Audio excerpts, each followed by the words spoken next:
ဘုန်းကြီးပြောတဲ့တရားကိုနာပါ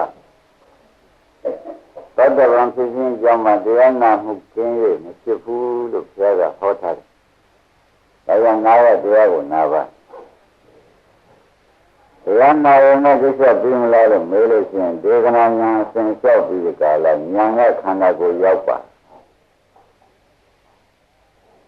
နာရတရားကိုနာပါဉာဏ်နဲ့ခန္ဓာကိုအစဉ်လျှောက်ပါလို့ဘုရားကဟောထားအဲ့ဒါကြောင့်ဘုရားနာနည်းဒီနာဂခန္ဓာကိုနာဂတခါတော့ဘုရားဘုန်းကြီးပြောတဲ့သစ္စာကိုသစ္စာဆိုတာဒီယခုထိုင်နေတဲ့တရားနာတဲ့ခန္ဓာ၅ပါးကိုဆိုနေတာကိုဒုက္ခသစ္စာနာဂလည်းကြားမှတ်ပြီးကြလားဉာဏ်ကတော့ခန္ဓာကိုယ်ထဲမှာဒုက္ခသစ္စာလေးတွေသိမှုပြတ်မှုကိုကြည့်ဆိုင်နေရမယ်အဲဒီကနာရင်ဒေဂနာဉာဏ်နိတာရေနဉာဏ်ပေတင်တတ်တာဉာဏ်ဥပ္ပဒဟောတိလို့ပါဠိကလာနေတယ်ဒါကဒီပါဠိတာထားပါဒေဂနာဉာဏ်ဆင်လျှောက်ပြီးကြလားဉာဏ်ရင်းကျက်လာပါလိမ့်မယ်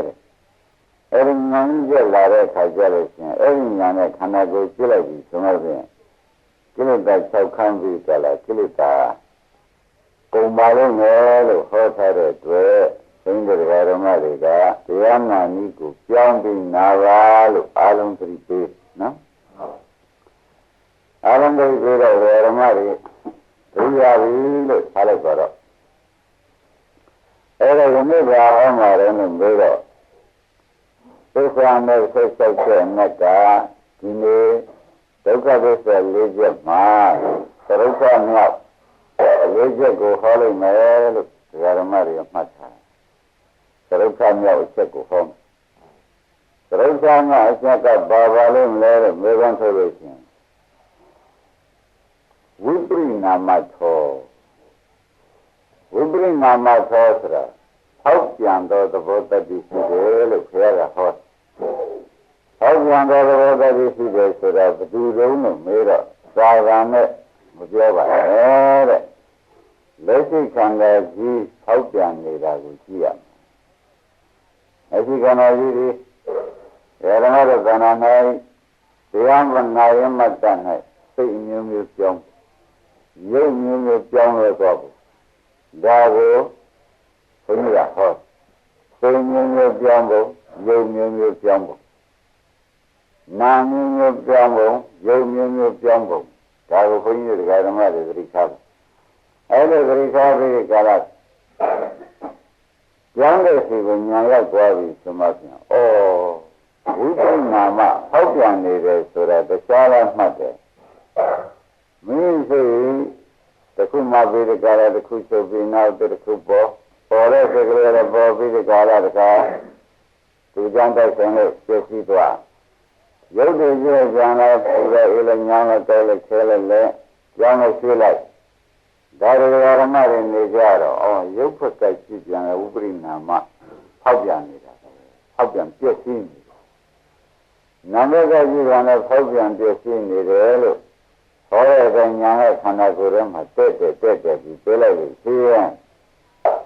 တရားနာတဲ့အချိန်မှာကိစ္စပြီးနိုင်တယ်ဆိုတာကိုအာရုံဓမ္မတွေမှတ်ထားဖို့ပဲအဲ့ဒါကသူကငါလုံးပြထားတာဒီတရားဓမ္မတို့ခန္ဓာ၅ပါးလို့မှတ်ရမယ်ခန္ဓာ၅ပါးဆိုတာဒီကအပြည့်အဝ၅ပါးပဲအခုတရားဓမ္မတွေတရားနာနေတာကလည်းဒီ၅ပါးနဲ့နာနေတာပဲဆိုတာမှတ်ပါအဲ့ဒါဒီ၅ပါးနဲ့နာနေတဲ့ဒီ၅ပါးမှာရုပ်တစ်ပါးနာမခန္ဓာက၄နံတရားက၄ပါးဝေဒနာပညာသင်္ခါရဝိညာဉ်ငါကြတော့နံတစ်ပါးရုပ်တစ်ပါးနာငါ၄ပါးပါလားလို့ဆိုတော့နာငါ၄ပါးကိုခွန်ကြီးကဟောထားနံဆိုတာတစ်ပါးပြည့်လို့ငကိုယ်တွေကအဖြစ်ကတူတဲ့အတွက်နံဘက်ကအပြည့်တူတယ်လို့မှတ်ရုပ်ဘက်ကလည်းထုံနေတူပဲတဲ့အတ္တကတိတတ္တကလတိဆိုရင်တော့တစ်ခုပြအကုန်ပြက်ပဲဒါတော့ရုပ်ပြက်ကနှေးတယ်နံပြက်ကမြန်တယ်လို့မှတ်ထားပါကောင်းပြီကဥပရိနာမဆိုတာဘာပါလို့မလဲဆိုတော့ င်ကိုယ်သဘောစွန့်တာလို့အားလုံးမှတ်ကြပါဥပရိနာမသဘောဆိုတာဘာပါလဲဥပရိနာမသောငဘောခန့်ကမတည်နိုင်ပဲရင်းရင်ပြိုကွက်ပြည့်စည်ခြင်းများတဲ့သဘောတွေကောင်းဒီယုဒ္ဓမမှာလည်းငဘောခန့်ကမတည်နိုင်ပဲရင်းရင်ပြိုကွက်ပြည့်စည်ခြင်းများတာနာမမှာလည်းငဘောခန့်ကမတည်နိုင်ပဲရင်းရင်ပြိုကွက်ပြည့်စည်ခြင်းများတာအဲ့ဒါဥပရိနာမလက်ဒါဥပရိနာမသဘောတွေပဲဥပါတော့ကိုယ်ကဒါပဲနာမမှာလည်းဒီလိုဒါကြတဲ့ဗရာမရဏတန်ခင်းနဲ့တက်ထွက်သွားတယ်ဆိုတာဒါကြဓမ္မတွေနာမနာလေးတစ်ခုပေါ်လာတယ်ဗရာမရဏတန်ခင်းနဲ့တက်ထွက်သွားတယ်ပြတ်သွားတာပဲယောဂမပေါ်လာလဲနာမလုံးနဲ့လည်းကြည့်မယ်ဆိုလို့ရှိရင်ဗရာမရဏတန်ခင်းနဲ့ပြတ်သွားတာကြီးပဲဘောကြကြလားဘောကြယောဂမမှာလည်းခုစိုက်ကြည့်ပါခင်ဗျားတို့ကောင်းတဲ့ဒီကြောင့်မာရကျနေဒီရောက်လာမှာပဲဒါရင်ယုံနာတွေဘယ်ရောက်သွားတော့လို့မေခွန်းထုတ်လို့ရှိရင်သရမရဏတန်ကျင်းနဲ့အသက်ထွက်သွားကုန်ပြီဆရာဝိညာဉ်ချုပ်သွားကုန်ပြီဆရာပြည့်စည်ကုန်ပြီဆရာလို့ကိုယ်ဆုံးမဆိုနိုင်ဒီလိုဆိုရမှာအဲ့ဒါကဘယ်လိုပုဂ္ဂိုလ်သမားလဲဆိုတော့ဘုန်းကြီးပြောတဲ့ညာနဲ့ဓမ္မတွေခန္ဓာကိုယ်တဲ့ပေးလိုက်တဲ့အခါကျတော့မှဓမ္မကပြောလာတယ်ရှင်းမလားဘယ်လိုပဲပြောမယ်မှန်ပါအဲ့တော့ဓမ္မကပြောတဲ့အခါကြလို့ရှိရင်ဘုန်းကြီးကပြောတာကိုတော့မယုံရင်လေဓမ္မကိုစိုက်ကြည့်လိုက်လို့ဓမ္မကပြောရင်တော့ဖြင့်အားလုံးဓမ္မတွေဟုတ်ပြီလေလို့သုံးတဲ့ချာမှာပဲရှင်းမလားဘယ်လိုပြောတာအတီးပြရမှာအဲ့ဒီတော့ဘုရားကလည်းမင်းတို့ကွာသောတာပန်သိခြင်းလို့ရှိရင်ဓမ္မမိဓမ္မပฏิပတ်တိအရေးကြီးတယ်လို့ပြောဘူးလားဓမ္မနဲ့ဓမ္မပฏิပတ်တိရေးကြည့်တယ်ဆိုတော့ဒီဓမ္မအားရကအနုပฏิပတ်တိအစဉ်တိုင်းရှင်းပြပါဒီဓမ္မကပြောတယ်လို့ဒီကညာကရှင်းပြသိပြီပြပါရှင်းမလားဓမ္မနဲ့ဓမ္မပฏิပတ်တိဆိုတော့နာမကပြောယောဓမ္မကပြောဓမ္မနဲ့ဓမ္မကပြောတာကိုဒါပฏิပတ်တိဆိုတဲ့အတိုင်းဉာဏ်ရှိတယ်ရှင်းမလားဒီကဓမ္မအနုဓမ္မပฏิပတ်တိဘုရားရင်ဆင်းဒီဘက်နာနေရပါတော့ရုပ်ကရောဒီကညာနဲ့ကျင်၅ပါးကပါဆိုကြဓမ္မနုဓမ္မဝိပတ္တိဆိုတော့ဓမ္မတွေကဘယ်ရှိကိုယ်ရဲ့ဆင်းမှာ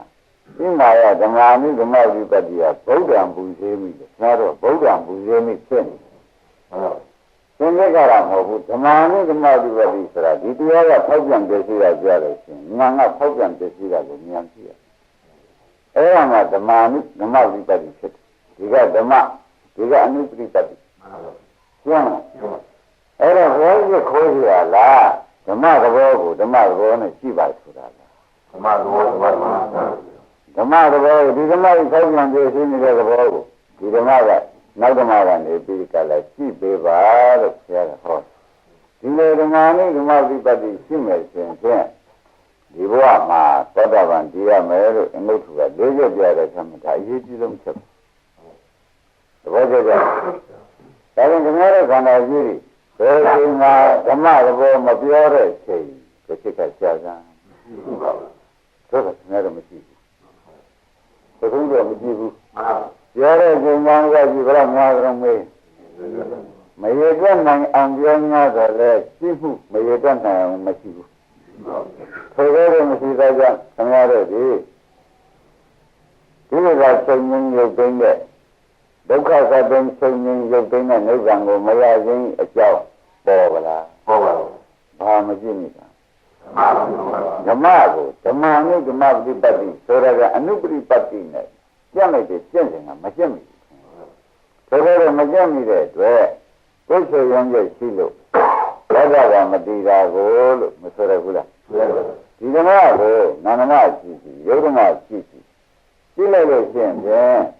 ဒီဓမ္မကလည်းဖောက်ပြန်ပြည့်စုံတာတွေ့ရမှာဒီဘက်ဓမ္မရော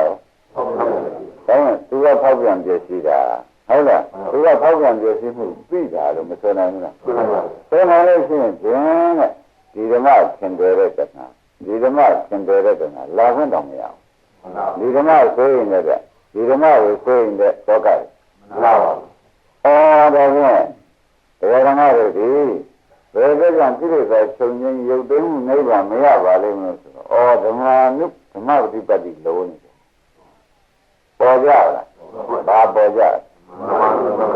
ခင်ဗျားတို့အရေးကြီးဆုံးလို့ဒါဒီနေ့ညထုတ်ပြတာကျန်တော့ဘာလို့နေတာဒီဓမ္မကတော့သူကြီးချက်ချက်ပဲချင်းကဘုရားတဏ္ဍာရှိတဲ့ဓမ္မကလည်းဟောက်ပြန်ပြနေတာပဲဘုရားကံတဏ္ဍာရှိတဲ့ဓမ္မကအဲ့ဒီဟောက်ပြန်ပြနေတာကအနုပฏิပတ်တိဆိုတဲ့တိုင်းလျော်အောင်မရှိဘူးရှိမိတဲ့ဥစ္စာမရှိတဲ့တွေ့ခင်ဗျားတို့ဒီဓမ္မနောက်ကမကြည့်မိတော့ဘူးဝိပဿနာဉာဏ်နဲ့မကြည့်မိတော့ဘာနဲ့ကြည့်မိကြလို့ဆိုလို့ရှိရင်နာနာတယ်ငါကြိုက်တယ်ငါဆဲတယ်ငါဒီကားလို့ဆိုအနာရနေပြီဆိုတော့သက်တာရရှိနေတယ်ရှိတမာရရှိနေတယ်အဲ့ဒါကြောင့်ငါကောင်ကဝေးနေတယ်လို့ဘုရားလို့ဆိုလို့ရှိရင်ညံ့ဖို့လိုသေးလားလိုပါဘူးဒါဖြင့်ဒီတရားကနားနေတာပဲတရားနာပြီးရှင်းရမယ်လို့ကတော့ဖြင့်ဓမ္မနုဓမ္မပฏิပတ်တိအလုပ်ပဲဘုံပေါ်အလုပ်ကတော့ဘာလဲဗျာအဲ့တော့ဗုဒ္ဓံပူဇေးမိဆိုလို့ဖြစ်ဘူးတဲ့ဒီဥစ္စာဓမ္မံပူဇေးမိဆိုလို့ဖြစ်ဘူးတဲ့ကမ္မထလည်းလက်တော့သံဃာပူဇေးမိဆိုလို့ရှိရင်သံဃာနုပ္ပတိလည်းလက်တော့ခရကဒါဟောတာလားအဲ့ဒီပူဇေးမိဟောတာလားဓမ္မနုဓမ္မပฏิပတ်တိလို့ဟောတာလို့မေးလို့ရှိရင်ငါတို့ဘယ်နဲ့ဖြစ်လဲဒီဓမ္မကပြရတဲ့ဒီဓမ္မကရှိရှင်းမလားဒီဓမ္မကပြရတဲ့ဘယ်လဲဒီဓမ္မကရှိပြရမှာလို့ကိုခင်ဗျားတို့ဘုရားမူဇေးမိလုပ်နေတော့ခက်တော့ဓမ္မမူဇေးမိလုပ်နေတော့ဝိပဿနာလုပ်ပါလို့ခိုင်းတဲ့ဥစ္စာသမထသွားလို့ဘုရားမူဇေးမိဆိုတော့သမထမကြဘူးလားဓမ္မမူဇေးမိသံဃာမူဇေးမိအဲ့ဒါကခင်ဗျားတို့ရုပ်တံဖတ်တံနဲ့တကွခင်ဗျားတို့လေသိလူကြီးတွေကပြောတော့နောက်လူတွေကဒီတိုင်းလိုက်တာကဥပ္ပကြီးတွေကြားဘူးရင်ကြားဘူးလေနော်အခုပြောတဲ့ဓမ္မအားရဆိုတာဒီဓမ္မကရှိတယ်ဒီဓမ္မကအပြည့်ဒီဓမ္မကအပြည့်ဒီဓမ္မကဖြစ်စဉ်ဒီဓမ္မကပါအဖြစ်သိရမယ်ဆိုတော့ဒါမှဒီတရားနဲ့ဒီတရားမလျော်ဘူးလားလျော်ပါဘူးအပြည့်ကိုပြည့်သည်အဖြစ်ကိုဖြစ်သည်မုန်းရပြမုန်းရသည်အတုပပြအတုပသိပေါ့ဗျာဒုက္ခဒုက္ခပြဒီဒါရင်ဒီတရားနဲ့ဒီတရားနဲ့အသိမှန်လို့မဆိုနိုင်ဘူးအသိမှန်မှန်ဖြစ်မိုက်တယ်ပေါ့ရှင်းမလားဒီကကြလဲနေတာကိုဆိုတဲ့ဒုက္ခကိုပေါ်လာဟုတ်ပါဘူးဒါဖြင့်မာနဓမ္မတိပတ္တိရဲ့တစ်လုံးဟာတရားဓမ္မတို့သောတာပန်ဒီချင်းအကြောင်းမှာသရုပ်ခမြောက်ပါပဲဒီပြန်ကလျာဏမိတ်တနဲ့ပေါင်းသူတော်ကောင်းနဲ့ပေါင်းဟုတ်လားနှလုံးသွင်းကောင်းဓမ္မနုပ္ပဓမ္မပတိကောင်းဤလေးချက်ကောင်းလို့ရှင်းရင်သောတာပန်ဒီနိုင်တယ်လို့အင်္ဂလိပ်ပါဠိတော်မှာဘုရားရှင်ကရမေကြီးနှခေါင်းတော်စကားမပြောဘဲနဲ့တခေါင်းတော်နဲ့မှန်ပြောတဲ့ကိုယ်ကြီးကဓမ္မနုဓမ္မပฏิပတ်တိလုပ်ပါပေါ်ကြဟုတ်ပါဒါလည်းသုံးရလို့မလဲစိတ်ခါရအလောသုံးရလို့ဘုရားပူဇော်နေဥက္ကမဓမ္မပူဇော်နေဆိုတော့လည်းပြသွားတာကဘာပြဥပ္ပဒါခင်ဗျားတို့ကဘာလို့ဟာဒါလည်းသုံးရဟုတ်မဟုတ်ဗျာအလောသုံးရမှာသိကြနေတယ်အလောသုံးရမှာသိကြနေတော့ဘုန်းကြီးတွေကဓမ္မတွေရှင်းရအောင်ရှင်းပါဆိုတော့တရားလျော်ဆိုကျင့်ရမှာဥစ္စာတို့မကျင့်မိဘူးလို့မဆိုရဘူးလေဒါဖြင့်ရုပ်လို့လုံးနေတဲ့ဥစ္စာပူဇော်မိလို့လုံးနေလို့တော့မဖြစ်ဘူးပူဇော်မိလည်းကမ္ဘာကျင့်လို့လည်းယံဥပဒနာပူဇော်မိနဲ့ပฏิပတ်တိနဲ့မကွာဘူးပฏิပတ်တိဆိုပฏิပတ်ဆိုတာကအကျင့်ပါဣမာယဓမ္မမှုဓမ္မပฏิပတ်တိသူကဓမ္မအစဉ်တိုင်းသူကဓမ္မပฏิပတ်တိတရားကိုပြင်းမှအလုပ်ကိုမပြရတာအဲဒီလိုပြောတော့ယုံနာပေါ်မှာမင်းတို့ဒီပฏิပတ်တိလုပ်ပါကျင့်ဆောင်လုပ်ပါဘယ်လိုကြည့်ရတော့ဓမ္မမှုဆိုတာဒီတရားနဲ့လျော်ဒီကကျင့်ပြီဒီတရားကဖြစ်ကြောင်းဒီဖြစ်တဲ့ဒီကိုဒီတရားကဖြစ်ကြောင်းဒီတရားမုန်းကြကြောင်းမုန်းကြသိဖို့ပဲဆိုတော့သူနဲ့လျော်ပြီးပြီဒါဥပဒေရှင်းဒါကြောင့်ဘုရားရဲ့ဓမ္မတွေမှာခုဘယ်လိုကြောင့်အပယ်လေးပါးကားပို့ပြီးကိလေသာကုန်ခန်းတော့သောတာပန်စကားတို့မကြမ်းနိုင်ပါလိမ့်မလို့သူချစ်ကမဲလို့ရှိရင်ဖြင့်တ သမထလုံးနေလို့ဝိပဿနာမဟုတ်လို့မဆိုတော့ဘူးရှင်းမလားသမထမဟုတ်တဲ့အတွက်ဥပဒနာလုံးမယ်ဥပဒနာကလုံးလိုက်မယ်ဆိုလို့ရှိရင်ဥပဒိတာပြီးဖို့လို့ပေါ့ဗျာရှင်းမလားဒါကြီးကရားဖြတ်ပြီးဒီကာလခင်ဗျားတို့ဘုဒ္ဓတာနဲ့လွဲနေတာလေကျင်သေးညပဲလို့ဥပမှတ်လိုက်နော်ကဲဒါဖြင့်ဒီနေ့ဒုက္ခဒုက္ခကြီးသရုပ်ခချက်ကိုဟောမယ်လို့ပြောထားသရုပ်ခချက်ကိုဟောတယ်သရုပ်ခချက်ကိုဓမ္မဉာဏ်ပฏิပတ်တိနဲ့ခင်ဗျားတို့ကြည့်ပေးလို့ရှိရင်သစ္စာဉာဏ်မဖြစ်ဘူးလည်းပြန်ပါသစ္စာဉာဏ်ပြောလို့ရှိရင်ကိစ္စဉာဏ်နောက်ကလဲရမယ်ကိစ္စဉာဏ်လိုက်ပြီးလို့ရှိရင်ကတ္တဉာဏ်ဆိုတာကိုယ်ဆုံးဒီစံနှုန်းရမှာမဟုတ်ဘူးကဲကိစ္စဉာဏ်ရှင်းပြီးတော့ပြပါမယ်ဝိပရိနာမထောသူထောကဝိပရိနာမထောရှိတယ်ဒါလိုပြောနေတယ်ရှင်းတယ်ဟောက်ပြန်ပြရှင်းနေတယ်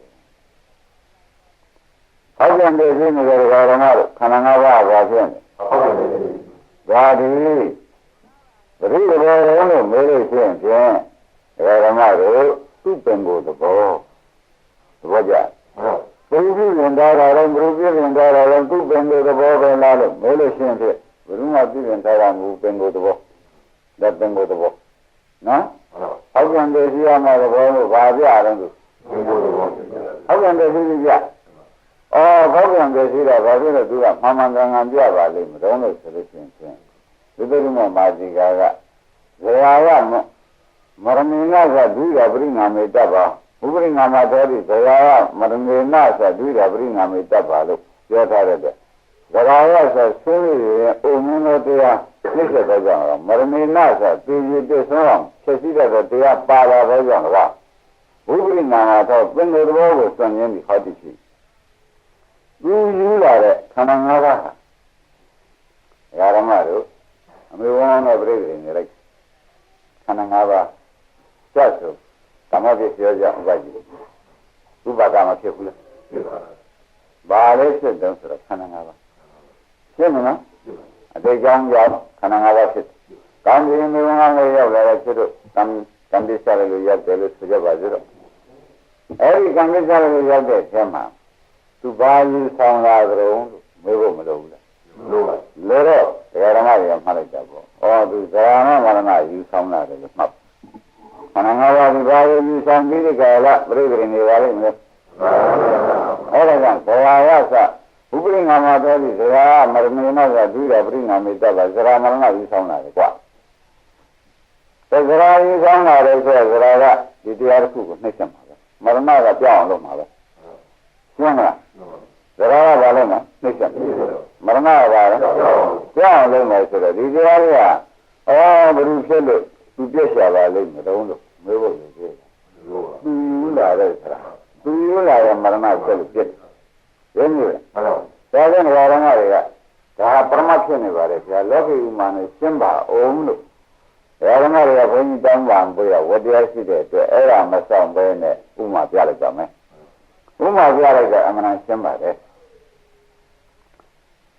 မုန်းတယ်ဆိုတာအလုံးပဲသိကြတာဗျာမုန်းတယ်ပဲဒါတောင်းဖို့မှုပဲဆိုတော့သိကြတာပဲပို့လိုက်တဲ့ခါကြလို့ရှိရင်ဒါကမှလည်း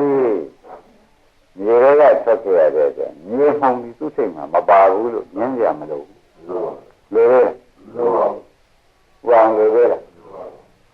ဘာလို့မြေတွေထွက်ခဲ့ရတဲ့မြေမှောင်ရွတ်ပြီးတက်ခဲ့ရဒါကမှလည်းဘုရားရွတ်ပြီးတက်ခဲ့ရညာရဲ့ဒီကရတက်ခဲ့ရတယ်ဆိုပြန်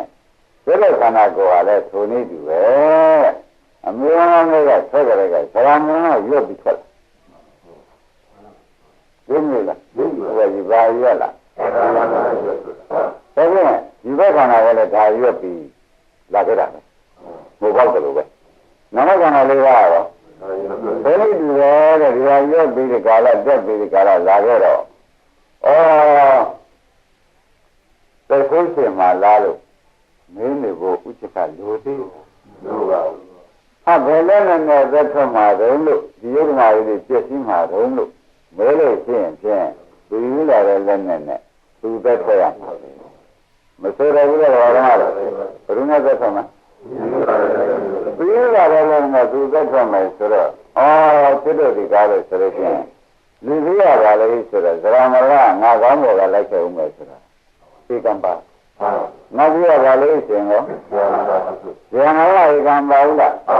ဇရာကြီးရပါလေဆိုရင်ရောဇရာ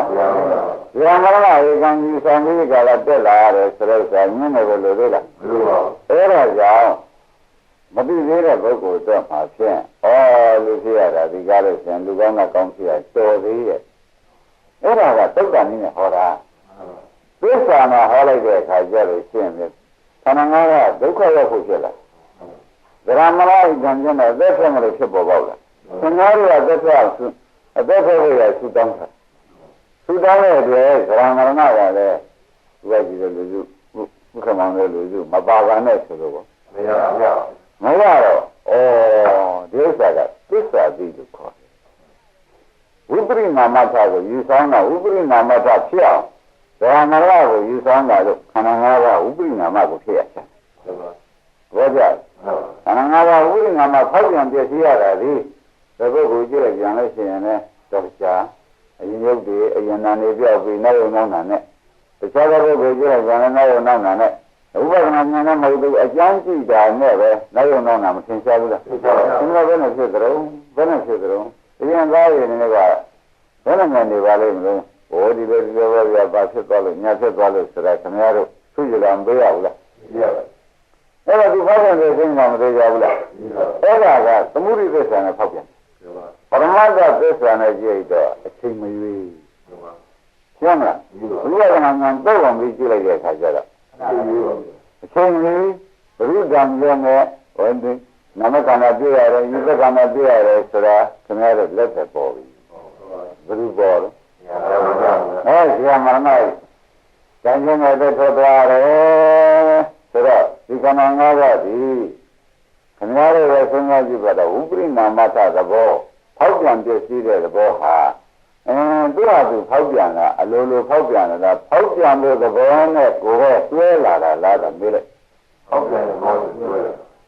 ရှင်းပါလားဗျာခန္ဓာကိုယ်ကြီးကဘာနဲ့ပြောပြီးကြလားမိုးခွာလာတော့ဟုတ်ကဲ့ဘောတွဲဖောက်ပြန်တဲ့သဘောကလည်းအများကြီးလာတာသူလာလားဆိုတော့ကမေးပါဦးသူလားဘာကြောင့်ဖြင့်ခန္ဓာရတဲ့ပုဂ္ဂိုလ်ဖြင့်ဒါပါမှရှိရှင်းမလားခန္ဓာရတဲ့ပုဂ္ဂိုလ်သရမရဏမယူခဲ့နဲ့ဇာမရဏမပါတဲ့ခန္ဓာကြီးဖြစ်ခြင်းတဲ့ဘုထုံးပြည့်ပါမလားဒီဆိုတော့မပြည့်ပါဘူးဘုရားရှင်တို့ပြည့်ပါမပြည့်နိုင်ဘူးဆိုတာဒီကားလို့ဆိုလို့ရှိရင်ဘုရားကြီးရိပ်မိရပေါ့ဗျာဇာမရဏဆိုတာဘုန်းကြီးကဖြစ်စည်းတဲ့တရားကိုသဘောခေါ်ပြောတာအသားတွေကလောက်ဖြစ်တယ်သူ့ကိုကြတာရှင်းမလားဇာမရဏဆိုတာခင်ဗျားတို့ပြညာခွဲပြီးတော့ဟော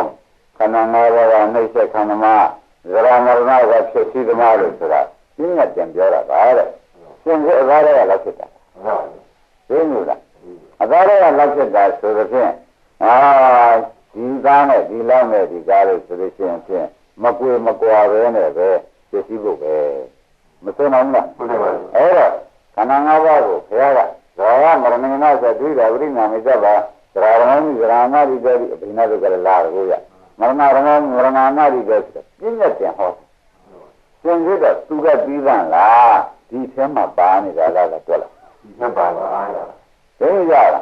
ကြောင့်ရတဲ့ခန္ဓာ၅ပါးအကောင်းရအဆိုးရဝေဖန်လိုက်တယ်ဆိုရဆိုးရဟဲ့ကခန္ဓာ၅ပါးတွေဝိပရိနာမသဘောတတ္တိကြီးကိုသူကိုယ်တိုင်ကြီးစမ်းတာတော့ကြောင့်ဝိပရိနာမလက္ခဏာဒုက္ခသစ္စာဆိုတဲ့ဥစ္စာမကြိုက်သေးဘူးလားကြိုက်ပါဘူးအဲ့ဒါဒီသစ္စာတရားကိုနာရမှသာရင်ဘုတုံးလိုပဲကြည့်တော့သိစ္စာပြီးမှဆိုတာကိုခင်ဗျားတို့ယုံမျိုးဟုတ်ယုံပါဘာလို့အပြင်းသားကိုတင့်တယ်ကွာ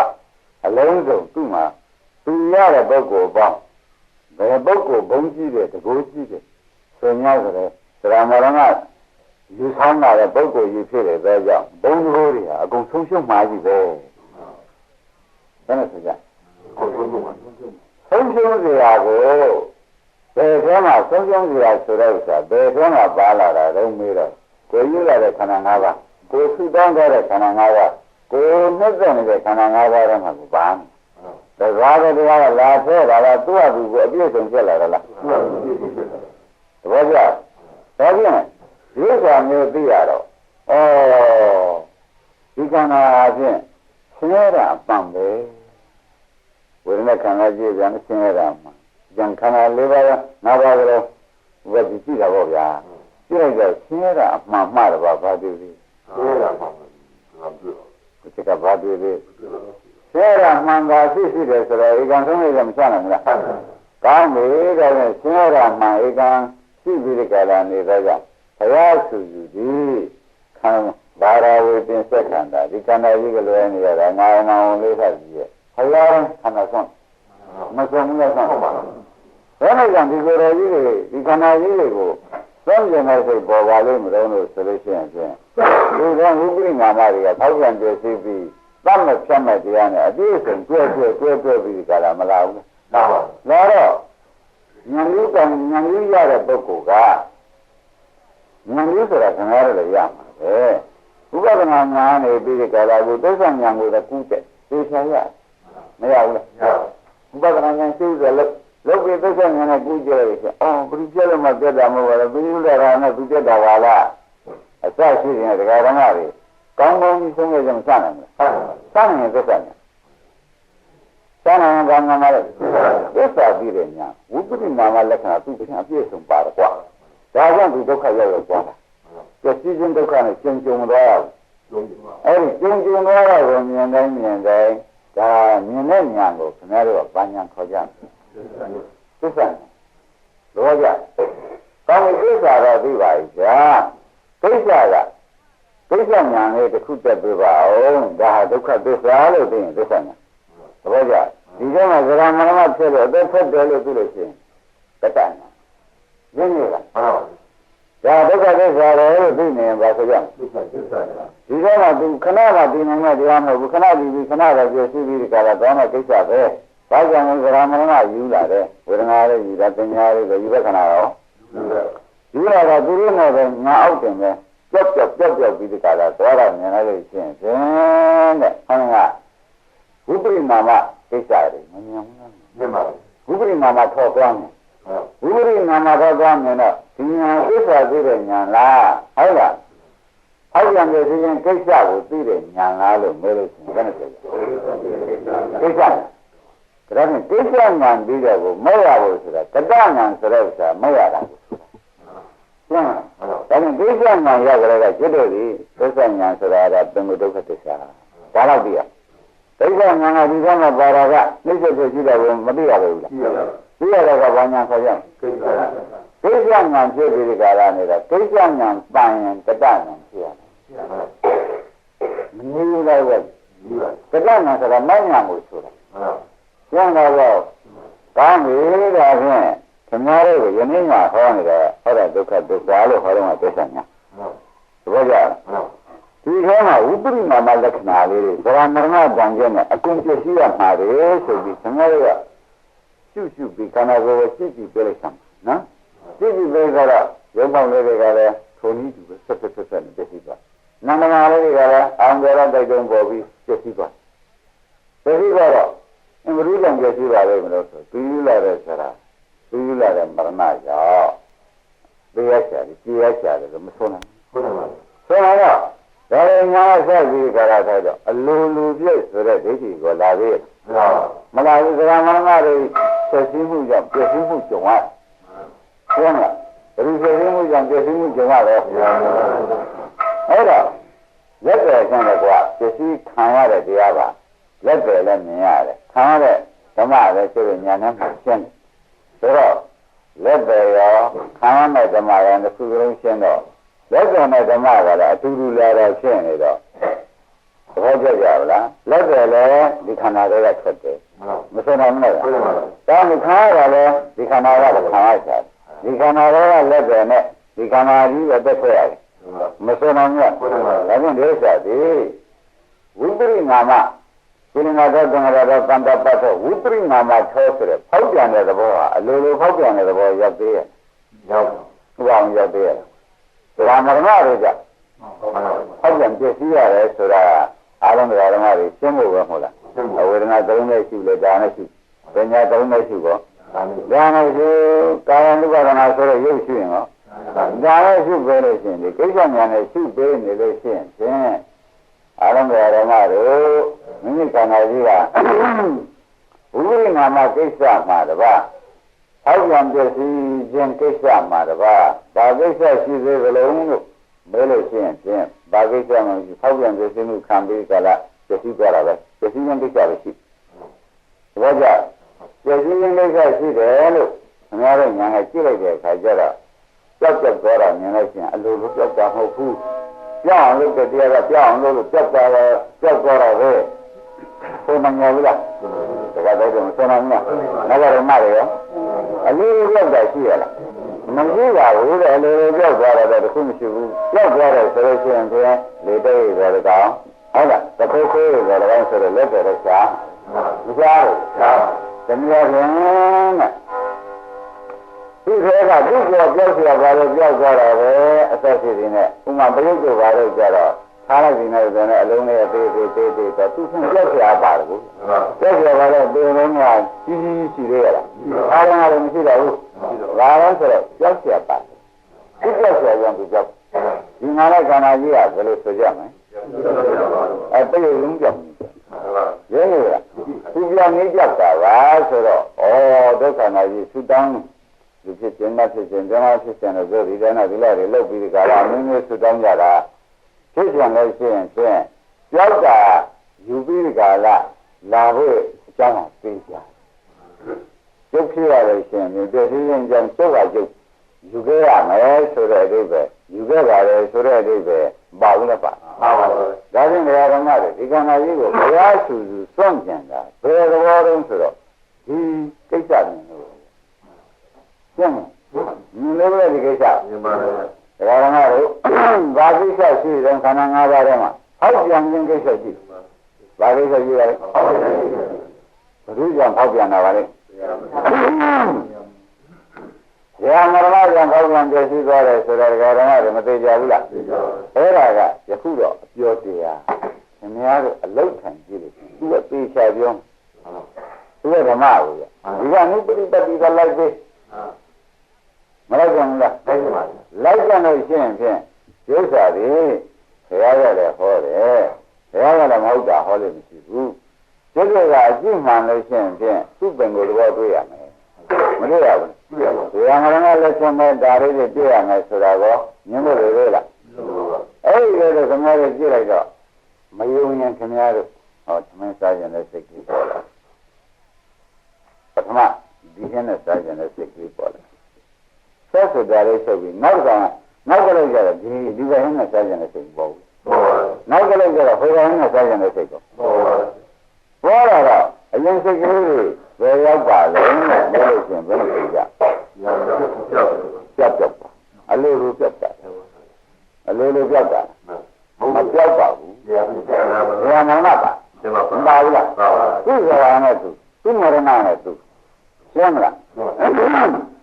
ဒီကဘာနဲ့ဘုရားနာနဲ့နှိမ့်ဆက်ကြတော့ပရမဆောရင်လည်းစိတ်လည်းဇာရှင်စေမတ်တန်နေပဲပါဖြစ်ရကြောက်ရဒုတိယဆောရင်လည်းစိတ်ရောဇာရှင်ကမတ်တန်နဲ့ကြောက်တတိယဆောရင်ကမတ်တန်စိတ်ရောအဲ့ဒီကြောက်တာလေးကိုခင်ဗျားတို့ကြောက်တယ်ပြီးကြောက်တာက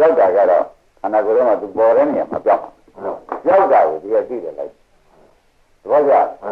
ကြောက်တာကိုခင်ဗျားတို့ကြောက်ပြီလို့သိပြီရောက်ပြီလို့ပြီးတော့ရောက်တာတွေကားလို့ဆိုရင်ဘာလို့ဆိုလို့ရှိရင်ဖြင့်ဩဇာမရဏတန်ကျင်းနဲ့အသက်ထွက်သွားပြီလို့ခင်ဗျားတို့ပြီးတော့ရောက်တာကကိစ္စဒါကညာ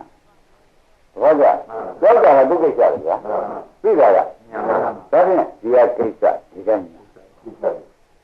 ပြမလားရောက်တာကဘာလဲဒီပြီးတာကကိစ္စညာမနိုင်နေပေါ်မိုက်ပေါ်ဗျာဒီလိုကလေးတွေသာဖောက်တယ်လည်းခမားတော့ပဲဥပဒနာနေရာကျတော့ဂိုင်းဆောက်ရစားရတယ်ဆိုတော့ပေါ်လာပေါ်ပါဘူးရောက်တာကဘာလဲပြီးတာကပေါင်းလိုက်တော့ဘုရားဆက်တတ်တယ်ခင်ဗျားတို့နေကြလာတယ်ထုံးလာပဲကြိုးလို့ဆိုတော့ကိစ္စမှန်ဆိုတာဓမ္မတွေစာလို့ကိုဒီလိုရောပြောနေဘုရားကဘယ်လိုမှမသိကျန်မှာမကျန်တော့လို့ကိစ္စမှန်ဆိုတာကိစ္စမှန်နဲ့ကိုတွဲဘယ်လိုမတော်လို့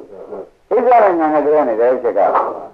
အဲ့ဒါကိုကိစ္စနဲ့ညာနဲ့ပြောရတာလားဖောက်ပြန်တဲ့စင်းကိုကိစ္စလားယုဒ္ဓမတို့နန္ဒမတို့ကိစ္စသိရမှာကညာသူကဒါဖြင့်သူကကိစ္စသူကပါဒါရင်ပေါင်းလိုက်တယ်ကိစ္စညာခင်ဗျားတို့ရသွားတယ်ကိစ္စညာရသွားတဲ့အခါကျတော့ကိစ္စညာရတယ်ဆိုရင်ကိစ္စညာကိစ္စညာကတ္တညာနံပါတ်ညာသုံးနာကောင်းပြီဒါဖြင့်ကိစ္စညာသုံးတယ်ခင်ဗျားတို့ဉာဏ်ရောက်မယ်ကတ္တညာဆူတောင်းလို့လားတဲ့ဒီဒုက္ခသစ္စာကြီးကိုသိသိချာချာဒုက္ခလို့ပိုင်းခြားလိုက်တာနဲ့သူကပြောက်ချက်မတော်ဘူးသွားတဲ့အခါကျလို့ရှိရင်ဒုက္ခချုပ်တဲ့နေရာနေရတာမလားဘူးလားနေရတာဉာဏ်နဲ့ဉာဏ်ကြတော့ငါကိစ္စပြီးလို့ဒါမြင်တာပဲဆိုတော့ဒါကပြုပြီးသားမရှိတာကပြုပြီးသားကိုဒီကညာဟုတ်လားကိစ္စပြီးပြီးသားကိုပြီးတဲ့ညာနဲ့ဆိုနိုင်မလားကိစ္စပြီးပြီးသားကနိဗ္ဗာန်နိဗ္ဗာန်ဆိုတာဒီဒီကားလို့ဆိုလို့ရှိရင်သူ့လိုကနောက်ကလုတ်ရလို့သေးလားနိဗ္ဗာန်နောက်ဆက်ရဖို့မလို့တစ်ခါရအောင်နားရပြီးဒါပဲပြန်ရတာတကယ်မှလည်းဒါပဲပြန်ရတာအနာရင်းနဲ့ရောရရတော့မှနဲ့ရှာရောဒီကကညာနဲ့ရှာတော့အဲ့တော့ဒီကကတ္တပြီးသားနောက်ကပြီးတာကဒါဆိုဒီကကတ္တဒီကညာဒီလိုကမှာဖြစ်ကရင်းရတာအဲ့တော့ဘာလဲကလုံးမလို့တဲ့ပုဂ္ဂိုလ်အတွက်မှာဖြင့်ဘုန်းကြီးကဝိဘဝတူရနဲ့နိဗ္ဗာန်မဲ့ကိုရစေဆိုတာလောကတာမှမရဘူးဘယ်ဘုန်းကြီးကပြောမရရပါ့ဆင်ကားလို့ရတဲ့ဆံကားတွေဖြစ်နေတော့ခဲ့တာပြီးတော့ဘုရားတော့ကြည့်သွားပါလိမ့်ဆက်လိုက်တဲ့စဉ်မရတာဒီကလည်းလောကခမရရကအလကားလို့ပြင်မဲ့တော့ကိုက်နေတာလေဟမ်ကိုက်နေသမန်းရှိတယ်သမန်းဆဲတော့ဘာမှမလို့ဆင်ကားတွေအဲ့ဝပြောင်ပြောတဲ့စကားနဲ့ပြီးတယ်မဆိုနိုင်ဘူးလားဒါကလောကဝေါ်ရှာသမင်းတော့မချက်ရသေးပါဘူးသူကသွားတော့အောင်လို့ပြောရသေးတာပဲဟုတ်တရားတွေကပဲရအဲ့တော့ကံခင်ရတဲ့ဒီကတ္တကိစ္စဉာဏ်ကိုကြောက်ကြနာပိုင်ကတ္တဉာဏ်ဟာအလိုလိုကြီးဘာကြောင့်တော်တော်ရင်ရာကမတို့ဘုန်းကြီးကြီးဟောရမှာကကိစ္စဉာဏ်မဟောကတ္တဉာဏ်ဒီလိုလုပ်လို့ရှိရင်ကတ္တဉာဏ်ကူးမှာပဲကိုလို့ခင်ဗျားတို့သိချင်မှတ်ပြီတော့ရှင်းပါကောင်းတာလေကိစ္စဉာဏ်ကိုခင်ဗျားတို့အရေးကြီးပွားပြီးရေးကြီးပြအောင်ခွန်ကြီးဒီဟောရမှာဟုတ်ဘူးလားဒိဋ္ဌဉာဏ်မှာဟောပေးလို့ရှိရင်ဖြင့်အတ္တဉာဏ်ကအလိုလိုလာတဲ့နေ့မှမရှိဘူးဒိဋ္ဌဉာဏ်ကိုပိုင်တဲ့ပုဂ္ဂိုလ်ကတ္တဉာဏ်ရတာပဲဒိဋ္ဌဉာဏ်မပိုင်တဲ့ပုဂ္ဂိုလ်ရောကတ္တဉာဏ်ဘယ်နည်းမှမရနိုင်ဘူးဆိုပြီးခန္ဓာ၅ပါးမှာသူ့ကိစ္စရှိတယ်ဟောက်ပြန်ပြည့်စည်ခြင်းကိစ္စရှိငါဒီကဟောဘယ်ကြီးမဟောဘူးအာရုံရောကလည်းရှင်းတတ်ကြဒီတရားကအခုဒီကျမ်းမှာငါတို့ထူးထူးခြားခြားပြောပေးနေတာထူးခြားပြောပေးနေတာဥစ္စာမှာကောင်းလေဒါဖြင့်သူ့မှာဘာကိစ္စရှိကြတယ်မဟုတ်မနဲ့ပြောကြအဲဒီဖောက်ပြန်ပြည့်စည်ခြင်းကိစ္စကိုဒီကိစ္စကိုဒီဉာဏ်နဲ့ခင်ဗျားတို့ဖတ်တယ်လည်းကြည့်ဒီကမကြည့်ရင်ရပါမကြည့်ရင်ခொနမုန်းတယ်မလို့ကျင်တာဒီဟုတ်လားဒါဒုက္ခအစစ်ပဲလို့ပိုင်းခြားတဲ့ပရိနိဗ္ဗာန်ကိစ္စလေးလာပါဒါဖြင့်ပထမဘာရေးကြည့်ကြည့်တော့ကိစ္စပေါ်ဖို့ကိစ္စသိဖို့သိရေးကြည့်တယ်ဘာဝနာတွေဘာရေးကြည့်တယ်ဆိုတာသိပြီလားကိစ္စသိဖို့နော်သူ့မှာဘာကိစ္စရှိတယ်ခန္ဓာ၅ပါးအဲဒီဖောက်ပြန်ပြည့်စုံတဲ့ကိစ္စရှိတယ်ရှိတယ်သူကတော့အမျိုးရှိနေတာပဲသူရှိတဲ့အချိန်မှာကျွတ်တို့ကသူဖောက်ပြန်ပြည့်စုံပြီးဒီကရာနေတဲ့သူကိစ္စကိုကျွတ်တို့ကဒီကနေပြီးဒီကလာညာနဲ့ကြည့်ပေးပြီးဒီမှာဖြင့်ဩခန္ဓာ၅ပါးကိစ္စဟာဘာကိစ္စပါလိမ့်မလို့သူမဲမနေတော့ဖောက်ပြန်ပြည့်စုံတဲ့ကိစ္စမှာတော့သူဘာကိစ္စမှမရှိဟုတ်လားရှင်းလားဘာကိစ္စရှိတော့ဖောက်ပြန်ပြည့်စုံတဲ့ကိစ္စလည်းရှိတယ်ဆိုတာပြောရုံနဲ့လည်းမပြီးတော့ညာရင်းနဲ့ဓမ္မနံဆိုင်မျက်လုံးမှိတ်ပြီးကြည့်ပေးပါခန္ဓာရဲ့တော့ကြကြည့်ပေးလိုက်တဲ့အခါကျတော့ဒီဓမ္မသဘောပဲပြောမှာပဲဓမ္မကအဓမ္မသဘောတော့မပြောဟုတ်လားဓမ္မသဘောသူဘယ်လိုပြောမှာဖြင့်တော့ဟုတ်ပြန်တယ်စီခဏပြောနေတာပဲသူကလားဘယ်ချိန်ကပြောလို့လဲသင်္ဃတော်ကသူဆက်နိုင်ရလား ရားကြရရဖောက်ပြန်ပြည့်စည်တယ်ဘုရားကိုယ်တော်ကြီးကိုသူတို့ဖောက်ပြန်ပြည့်စည်တယ်နဲ့ကိုယ်တော်ကြီးဝိညာဉ်ချုပ်တာလေသဘောကျဘုရားကဘယ်သူကဘုရားကံကိုယ်တော်ကြီးခင်ဗျားတို့ကတော့နိုင်လိုက်တာအောင်ကြီးဖြစ်ပါကိုယ်တော်ကြီးခင်ဗျားတို့ဆိုပေါ့ဗျာကျင်းတဲ့ဒိဋ္ဌကတော့အောင်ကြီးဖြစ်ပါပေါ့ဟုတ်လားကိုယ်တော်ကြီးအသက်ရှင်ချက်ရှိတယ်သရမရဏကြတော့အရှင်ဖျားပဲလို့ငါဆုံးပြီးတယ်ကွာဘုရားကြီးပါတယ်နော်နှုတ်ကိုယ်ကြီးအောင်ကြီးဖြစ်ပါဆိုခင်ဗျားတို့သောသောခါခန္ဓာဟုတ်လားအောင်ကြီးကသောသောခါဘုနာရတဲ့ဗန်ကျက်တွေမှာဆိုလို့ရှိရင်အိတ်ရှင်အားပေးတာဟုတ်ကဲ့အိတ်ရှင်အားပေးတာအိတ်ရှင်အားပေးတာအောင်ကြီးဖြစ်ပါသောသောခါခန္ဓာတဲ့ဥစ္စကရအဲ့ဒီကိုယ်တော်ကြီးကဒုတိယတွေအောင်မှာဖိလိုက်ရံကိုအောင်ဣစ္ဆတသရမရဏဒိဋ္ဌာနဲ့ကြတော့ကိုယ်တော်ကြီးကတခါတည်းအင်းင်းပင်ပြီးအောင်ပြန်ခံမခံရဘူးသရမရဏတန်ကျင်းနဲ့ကိုရမေကြီးသက်ထွက်တယ်လို့မှတ်ပါဝိညာဉ်ထုတ်တယ်လို့မှတ်ပါကိုရမေကြီးဘုရားတွေရသရမရဏကားတွေရတယ်ဒီရက်ကဇံမောင်းဆင်ချတယ်လို့မရှိဘူးနရကြီးဆင်ကရွတ်တိုက်ပြီးထိုးခိုင်းတယ်မရလေးတွေများတွေနဲ့ပြစ်ခိုင်းကြနော်မရတော့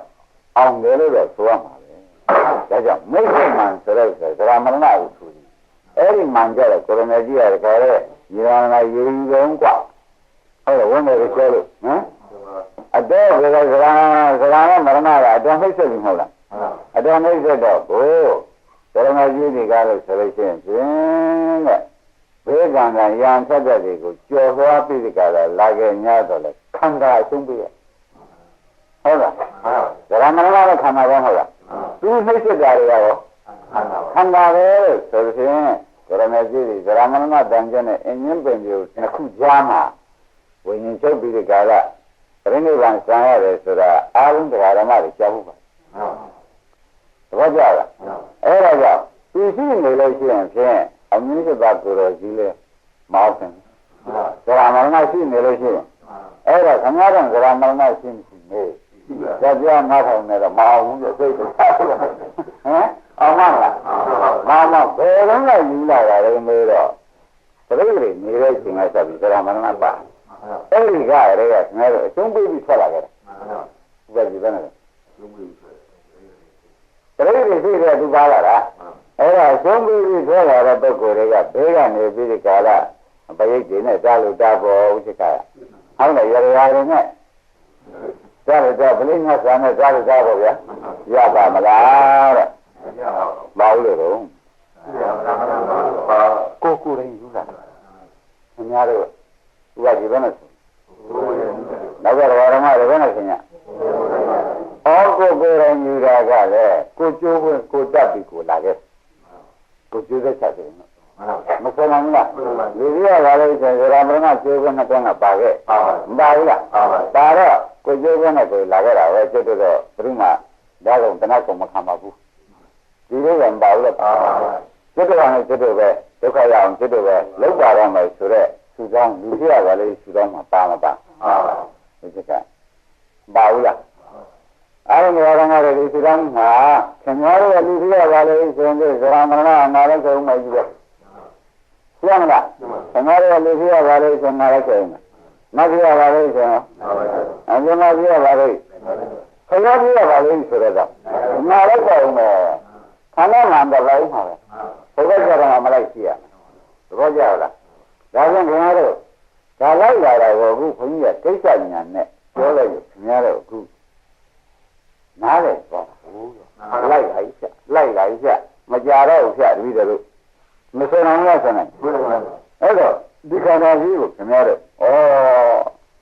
ဝိပရိနာမကိစ္စရှိတဲ့သဘောတတ္တိဟာဟုတ်သားပဲလို့ဖောက်ပြန်ပြည့်စုံမှာဖောက်ပြန်ပြည့်စုံဆိုတော့တရားကြီးကမှဲ့ရကနေပြီးဒီကလာပုတ်အဲ့ဒီလိုတော့မဟုတ်သေးဘူးဟုတ်လားဘုရားရှင်ရင်ဘုရားကိုတချမ်းပြီးပြီးကြားမယ်ရပြီတယ်သူကအစပြောက်ကိုဖြောက်ပြတယ်သရမရဏကရင်းနေလားတချမ်းကောင်းရင်ခင်ဗျားတို့တောင်းပါလို့ခွင့်ရသူတွေတချမ်းကိုတောင်းလို့မရဘူးဆိုတာသဘောကျတယ်ဆရာကောင်းဘယ်မှမကောင်းဘယ်တော့မှယူလာခဲ့တော့မေးတယ်ဇာတိတော့ယူလာတယ် ဇာတိဆိုတာကနောက်မှပေါ်တာပါဟုတ်လားဒီဇာတိပြအောင်ဘယ်လိုလုပ်ကြလဲဆိုလို့ရှိရင်သင်္ခါရသိရဝိညာဏလာမှာပဲကံကလို့ပြောမှာဒီမှာကံလို့တော့ဒီဒီမှာကံဖြစ်အောင်ဘယ်လိုကျိုးစားကြလို့မမေးတော့ခင်ဗျားတို့ကိုယ်တိုင်ကျိုးစားခင်ဗျားတို့ကိုယ်တိုင်ကျိုးစားပြီးခင်ဗျားတို့ကိုယ်တိုင်ဒရာမနာပြန်ကောင်းရှင်းပြီးသိရောရပါလေဆိုတော့ပါမပါပါပါဒါကြောင့်ခင်ဗျားတို့သစ္စာမသိလို့တောင်း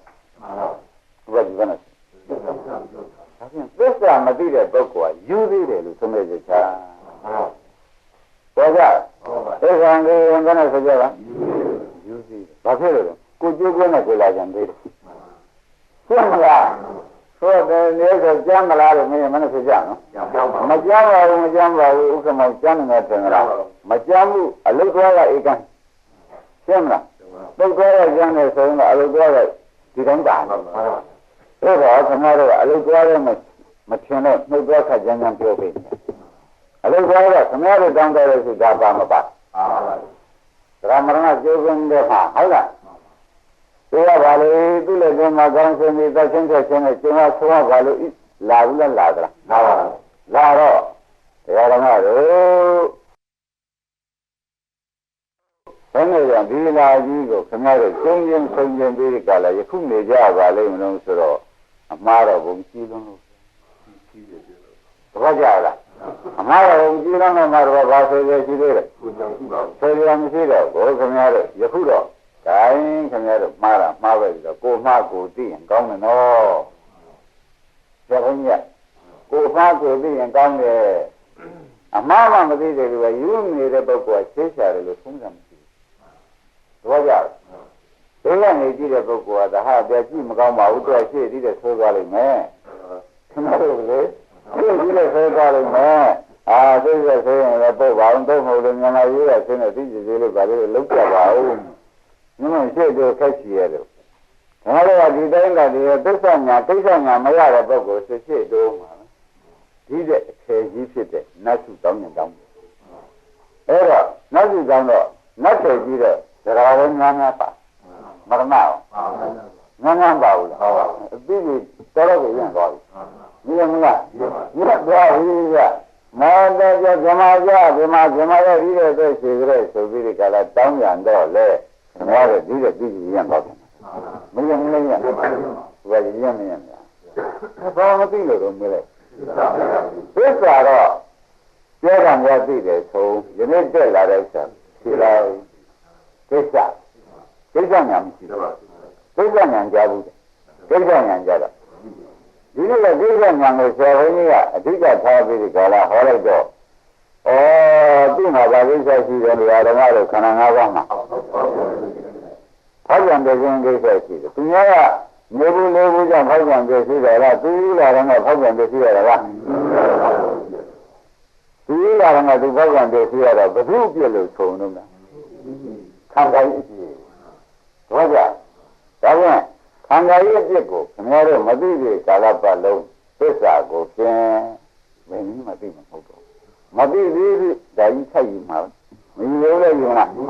ကောင်းပြီတရားဓမ္မတို့ဝန်ချက်တဲ့ဆုံးမမသိပဲရှင်ရတာလည်းရှိနေမယ်ဆိုဒီစိတ်ဖြစ်ရှားနေမှာပဲဟုတ်လားစားရရှားလို့ပဲဟုတ်လားဒီကပြည်ကမလို့စားမလို့ကထင်တယ်ဆိုပြီးဒီစိတ်ဖြစ်ရှားနောက်တစ်ခါစားပေးရင်မရှိတော့မှာဟုတ်လားဒါပြန်တရားဓမ္မတို့ခင်ဗျားတို့ကဏ္ဍမှာယနေ့ဘာဓိကထားဟောတယ်ကိစ္စညာပိုင်ရင်ပင်ညာရမယ်ကတ္တညာမညာဖြစ်ကိစ္စညာဥပဒနာညာကျန်တယ်ကတ္တညာကတော့မညာဖြစ်သွားတော့မညာနဲ့အနည်းဆုံးဟောတဲ့တရားပါလားလို့ငါတော့ပေါ်လာလို့လားပေါ်လာပါကောင်းပြီခင်ဗျားတို့ဒီဥပမာတစ်ခုပြောခင်ဗျားတို့ခန္ဓာ၅ပါးသက်သုံးနည်းနဲ့တူတယ်နော်တရားဆိုတော့ကဒီကတုံးကြီးမှာဥရတဲ့မြင်မှုပါလေဝိနည်းကြီးနဲ့ပွားကောင်းတာပုတ်ဆွဲဖို့ဒါရဆွဲဖို့မရဏဆိုတော့သာဝဏီကဥစ္စေကရတော့ဒေချာနာလည်းတာပေါ့ခင်ဗျာဟုတ်လားဆက်ထက်ပြတာဘယ်ကားဆံနေဘယ်ကားရောက်တဲ့ဒီဝိနည်းကဆွဲဖို့တော့သာဟုပြည့်တော့အခုဆက်ခိုင်းကရမသာအကျော်သာဟောရကျမ်းသာဗိုင်သာအသက်ရှိရေးသေးဒီကျန်ကဆွဲလာတာဟုပြည့်တော့ဘုံကြီးကဆွဲတာကုန်ချက်တာပဲဒါကဆွဲကမှ မရဏကဆက်သမားတစ်တုံးပြည်နေရတယ်လို့ရှိသေးတယ်ခင်ဗျားတို့30ဘုံမှာလူဘုံတဲ့သရမရဏရှိတယ်လူဘုံသိရုံသိစိတ်ရုံကြီးထဲမှာခင်ဗျားတို့နေခြင်းလဲဆဲမှန်နဲ့ဖြတ်မှာတော့ကမတ်ကြီးစိတ်ကြီးတဲ့ကွာအဲ့ဒီသွားစိတ်ရုံနဲ့မှတစ်တုံးဖြစ်ခြင်းဟောတော့ပါလေစမှာပဲဇမားကြီးစိတ်ရုံမှာသွားဖြစ်ခြင်းဟောဘာမရဏပဲတော့ကြဘယ်စိတ်ရုံနဲ့ကြိုက်ကြတော့မမေးဘူးဘယ်စိတ်မှမကြိုက်ဘူးဒါကြောင့်ဘာမှတော့ဘယ်စိတ်မှမကြိုက်တဲ့ဥစ္စာဒီကိစ္စညာလာလို့သနာပြီကျန်ဘယ်စိတ်ဥပ္ပါကြီးကြိုက်သေးကြိုက်ကြရတဲ့ဒီလိုတွေမကြိုက်တော့ဘာမှမကြိုက်တာကိစ္စညာပြီကတမလို့သေးဘူးကတရောက်လို့ကျန်ရတဲ့ဒီရှင်နေမနေတော့ဘူးကတရောက်ရင်ဒီရှင်နေမနေတော့ဘူးကိစ္စမှာလုံးဝမရှိသေးတယ်သဘောကျလားကောင်းလေဒါဖြင့်ဓမ္မတို့30ဘုံဟာစွဲရင်ကြီးတယ်လို့ဘုန်းကြီးပြောလိုက်ဘယ်စွဲရင်မှာဘာတစ်တုံးဖြစ်ခြင်းလဲခါရမင်းခန္ဓာကိုယ်ရဲ့နတ်ခန္ဓာကြီးဖြစ်ပြီးကမ္မတုံးကြီးလို့ဘုန်းကြီးတဲ့ခန္ဓာတုံးခန္ဓာကြီးကိုဖြစ်စေကမူပေါ့ဗျာဆိုတော့ဒါကလည်းနာလို့ဖြစ်စေကမူတဲ့အဲ့ဒီစွဲရင်တော့ဖြစ်ဒါရပြမှာမရဏပြဆိုတော့ဝိသုန်းအကျော်တုံးကြီးရတော့ခဲတာနဲ့သက်တာပဲဓမ္မတုံးကြီးရတော့ဆိုတော့နဲ့ဆက်တာဒီမှာလည်းမဆုံးဘူးလားဒါကြောင့်ခင်ဗျားတို့ခန္ဓာရှိပြီဖြင့်တစ်တုံးဟူသူရဆိုရင်လည်းသေရင်နဲ့ရောက်အောင်မရဘူးလားသေရင်တော့မှဒီ30ဘုံသေရင်ဘုံ30ရှိကိုဗျဘုံ30ရှိတယ်ဆိုရင်သေရင်မှာပုရိသံဖြစ်နေတော့ရောက်ဟုတ်လားအရိယာဖြစ်နေရောက်ခန္ဓာအဖြစ်နဲ့ရောက်လို့ရှိဒီဗရာမရဏလည်းတော့မှကောင်းရှင်းပြီးပြီရှင်းမလားရှင်းပါပြီဒါဖြင့်အဲ့ဒီလိုရှင်းပြီးဒီကရာနေတော့ဓမ္မတွေစဉ်းစားရမယ်ဩခန္ဓာအပြစ်တော့တွေ့ပြီဘာအပြစ်တွေ့ကြခန္ဓာအပြစ်တွေ့ပါလေတဲ့ဒီခန္ဓာကြီးတွေကလည်းဆိုသူဆောင်ရတဲ့ကရာသူဆောင်ရတဲ့မရဏပဲတစ်တုံးနဲ့မှကိုပါတာပါဘူးလားပါပါအဲ့ဒါကြောင့်ခန္ဓာရတဲ့ပုဂ္ဂိုလ်များဘယ်များလမ်းဆုံးချပါလိမ့်မလို့မေးရင်ခင်ဗျားတို့ဖြေရရဲ့ပုံရဒီဟာမရဏမှာလမ်းဆုံးဒီဟာဓမ္မတို့ခန္ဓာရတဲ့ပုဂ္ဂိုလ်ဘယ်လမ်းဆုံးလဲဒီဟာမရဏမှာလမ်းဆုံးတယ်ဆိုတော့ကောင်းကောင်းသိနေပါလားဒါဖြင့်ဒီဟာဓမ္မတို့ခန္ဓာကိစ္စပါတဲ့သိခြင်းတို့ကိစ္စရှင်းမလားခန္ဓာကိစ္စပါလိမ့်ဆိုဒါလည်းရှိတောင်းနေတဲ့ခန္ဓာကိုတောင်းမှခင်ဗျားတို့ဟုတ်လားခင်ဗျားတို့တောင်းလို့ရှိရင်ပြည့်ပါပဲတချို့ဇာနဲ့လည်းယူလို့ပြည့်ပါပဲတချို့ကမ္မထာနဲ့လည်းယူလို့သူ့ဘုံပရမညာလို့ပရမညာဘုံလို့ရမှာဒုတိယဇာဘုံလို့ဒုတိယဇာမှာရဒုတိယဇာဘုံရမှာပဲဒုတိယဇာရအောင်လို့နေတဲ့ပုဂ္ဂိုလ်ရှင်းမလားအဲ့တော့ဘာပဲရရသရမရဏလက်ကြောင်းကိုအားပါပဲလူချက်ကဘယ်အားရပါလက်ကြောင်းအားမှာကြီးပဲခင်ဗျားတို့ဘုံတော်နာနာနာလေးလုံးချင်းကြပါသိပါရမီရှိလာတဲ့ကိုယ်တော်ကြီးဒီကအတိမရှိဘူးလို့ပဲဆိုရဲသရမရဏကြတော့ဒီလူတိုင်းနဲ့ပေါ့သိဘူးလားသိပါတယ်ဒါကတော့အတိမရှိဘူးပေါ့ဗျာသာသာလာတာအင်းတွေလင်္ကာမှုတွေသိမှုကရမကြီးဘဝန္တရေကမှုဒါတွေကတော့အမြင်နဲ့ဆိုဟုတ်တာပေါ့ဗျာနော်အတွန်းကားကြတာထူးတယ်မတွန်းကားကြတော့ပါတော့ဗျာဗျာမရဏနဲ့ပဲကိုယ်တော်ကြီးအငင်းပင်ပြီးရမှာဝိညာဉ်ထုတ်ရတယ်ဆိုတော့ခင်ဗျားတို့ဘယ်ဝတ္ထုဖတ်တွေ့မှာပါပဲသဘောကျကြလားဒါကြောင့်ဒီလိုဓမ္မတွေခန္ဓာအဖြစ်ကိုဖြင့်ယနေ့ကောင်းကောင်းသိဖို့ကောင်းခန္ဓာကြောင့်ဖြစ်ရတဲ့အပြစ်သူတော်ကြောင့်ဖြစ်ရတဲ့အပြစ်ကိုရှိရလားရှိပါဘူးခန္ဓာထဲမှာပါလာတဲ့အပြစ်ဒါကဓမ္မတွေဘယ်လိုပြပါလဲခန္ဓာထဲမှာပါလာအေးမေဓမ္မကလေဒါဓမ္မတွေမေမြေရတော့ပြင်းနေမပါခြင်းမှုဆိုလို့မရနိုင်ဘူးခင်ဗျားတို့ခန္ဓာရအောင်စီတိုင်းခန္ဓာတွေကပါမှာပဲသဘောကျလားခန္ဓာရအောင်ဆိုရင်တော့ခန္ဓာမရှိသေးခင်သိကြမရှိဘူးခန္ဓာရှိရင်တော့ပါမှာပဲသဘောကျလားခန္ဓာရှိရင်ပါတော့ဒီသူ့ကိုလော့အောင်ဒီစိတ်ကဘယ်လိုယုံလဲဒါကမရဏလော့ခန္ဓာရတဲ့ပုဂ္ဂိုလ်မှာလွတ်ပါမလားခန္ဓာရတဲ့ပုဂ္ဂိုလ်ကသရမရဏကိုဘယ်လိုလဲအောင်ယုံရမယ်ဆိုတော့ခင်ဗျားတို့ကြံနေကြမရဘူး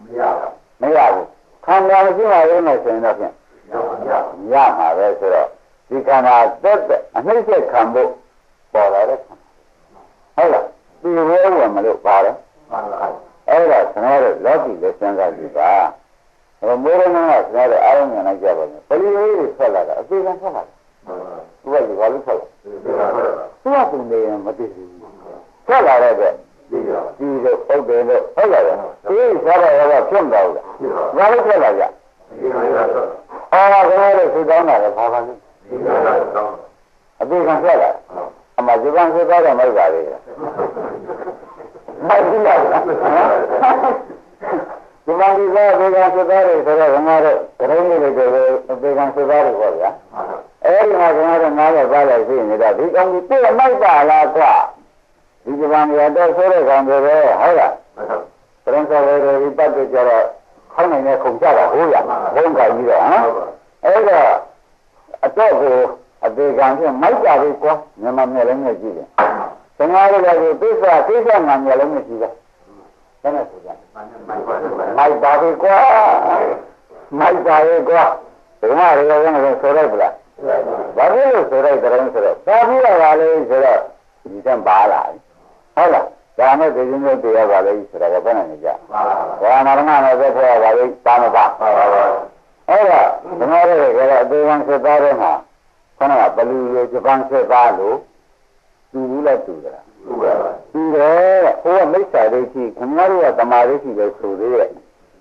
မ်သမာဓိကမှန်ပါသေးရလားမရောက်တော့ဘူးတဲ့အဲ့ဒါကိစ္စညာမရောက်သေးရင်သမာဓိကအမှန်ကုန်မရသေးဘူးရှင်းမလား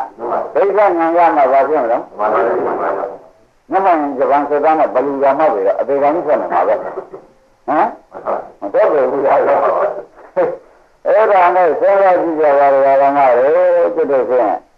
ဒီဘဖြင့်ဒီငါပဲဆိုတော့ကျွန်တော်ကတော့ဖြင့်ဒီလိုရှင်းရတော့မနေဘူး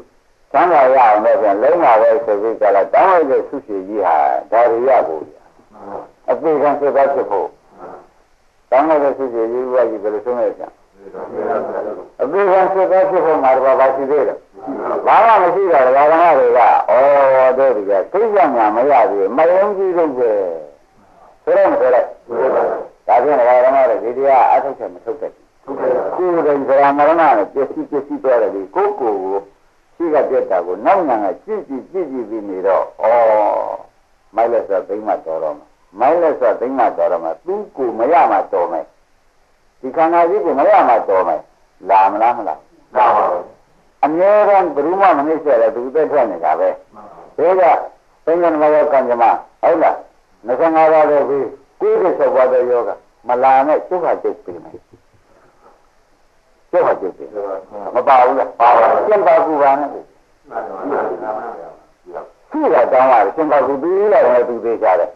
မပြီးလိုက်တော့အနာဂတ်ကျင့်ပါကူဆိုအဲ့ဒီဒီဘယ်နာလိုက်ကြတာတုန်းဆိုတော့နေ့ကလည်းဘာကြောင့်သူ့စုတောင်းနေရတာတော့သူ့လိုသူကျွန်ုပ်ပေါ့ဗျာ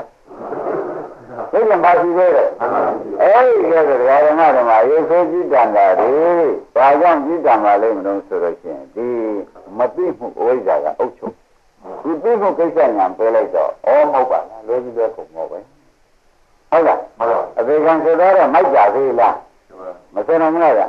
ဘယ်လိုလဲမိုက်ပါသေးလားဘယ်လိုကံလို့လဲနေလို့ရှိရင်ကိုထုံးလို့ဥပ္ပစီတော့အလောကဟုတ်လားဒါကနေဘုရားကမမှန်နိုင်အာကြီးတယ်မစားနိုင်ဆက်ဆံလိုက်တော့လူ့ဆက်ဘယ်လိုလဲမြင်မိကြတော့မလားဟုတ်ဟုတ်ပါဖြစ်ရင်အပြေဆုံးဒါမှတော့ဘာကြောင့်လဲခဏလေးဆိုကြတာပါတော့အပြေဆုံးအကျဉ်းချင်းလို့ရဒီခေါ်ချင်းဉာဏ်ပြရပါလေဒီခေါ်ရင်ပြီးတော့ဥပမာမနဲ့ပြန်မပြောတော့ပေါ့ဟမ်မပြောတော့ပါဘူးဆိုတော့ဒီကနေ့ကဖြေမရှိကြတယ်မပြောတော့ပါဘူးဆိုတော့ဒီညာမရှိဘူးဆိုဘာညာမလဲညာဒိဋ္ဌာညာမရှိဘူးလို့ပြောလိုက်တယ်ကျန်တယ်လည်းဟုတ်လားအဲ့ဒါဒီချိန်နေမှာဒီထဲမှာပါတဲ့လက်နဲ့ဒီကောင်သက်ထွက်ရဒီချက်ကမဆိုရဘူးလားသူလာတဲ့လက်နဲ့ပါတော့သူရဲ့သက်ထွက်ရမယုံလို့ရှိရင်ဒီဝက်များဟာအစားကောင်းခင်ဗျားတို့ကတခါလို့ကျွေးပါကျွေးလို့ဝ ဝါလေအစီပိတ်ပြီသူ့စားနဲ့သူပါခဲ့ရသူ့စားနဲ့သူတရားတပည့်ကြဘယ်လိုတက်လို့ပြေပါလဲသူအစားများတော့သူ့စီကများအဲ့တော့သူ့စီပိတ်ပြီးတော့သူမတော်ဘူးလားအဲ့တော့ဘယ်ဟာဘယ်လိုလမ်းကျမေးလို့တော့မယုံနေနဲ့ဟုတ်လားသူ့စီနဲ့သူတတ်တာပဲမဆွနိုင်ဘူးလားဒီငါလည်းခင်ဗျားတို့ကြီးအဲ့ဒါငယ်တော့လည်းသိသွားတာပဲအလတ်စားလည်းသိတာပဲကြီးမှလည်းသိတာပဲဘာလို့လဲသိကြပါလဲဆိုတော့အိုးပြီးလာတဲ့နဲ့သူသက်ထက်တာပဲသူမျိုးချာ